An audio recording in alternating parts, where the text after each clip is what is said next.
Goeiedag en baie welkom by Woordspieël. Ons kyk vandag na Genesis hoofstuk 25 en die tema vanoggend is iets vir niks. Genesis 25 vers 34 is die vers wat ek wil uitlig en dit sê: Toe gee Jakob vir Esau brood en sop. Hy het dit geëet en gedrink en weggegaan asof sy eersgeboortereg vir hom niks beteken het nie. Esau verruil sy eersgeboortereg vir iets wat oor 'n paar uur uitgeskei sou word en niks werd sou wees nie. Ja, in die oomblik vervul dit 'n vleeslike behoefte, maar Esau verruil iets ewigs vir iets baie tydeliks.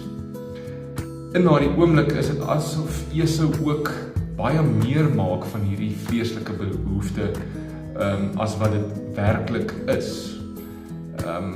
Hy sou nie net daar en dan dood gegaan het as hy nie dan en daar iets gekry het om te eet nie. Dit het net so gevoel. Maar in daardie oomblik verruil Esau iets baie kosbaar vir iets wat so te sê niks werd was nie. Dit is die natuur van die mens wat deur die vlees beheer word. Selfs die vleeslike Christen. Hy gee in aan die vlees, sy tydelike begeertes, asof dit die belangrikste ding in die hele wêreld is. As ek nie nou seks kan hê nie, dan gaan ek doodgaan. En dan gee jy jou huwelik en integriteit prys vir iets wat niks werd is nie. Ek sal nou enige iets doen om uit hierdie gat uit te kom en weer beter te voel.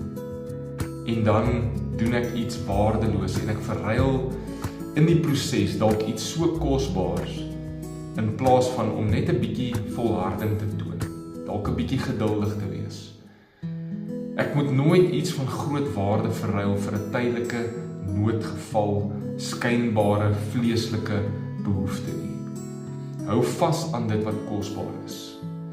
Al voel ek gaan dood, bly staan. Ek sal nie doodgaan nie. Ek sal later fyn wees. En dan gaan ek nie spyt wees nie. Kom ons bid saam. Heilige Gees, help my om nooit dit wat ewigheidswaarde het te verruil vir dit wat tydelik is nie. Want dit is nie die moeite werd nie. Amen. Mag jy 'n wonderlike dag hê. Die Here seën jou. Subscribe gerus op die YouTube kanaal en volg hierdie video's soos wat hulle uitkom. Tot 'n volgende keer.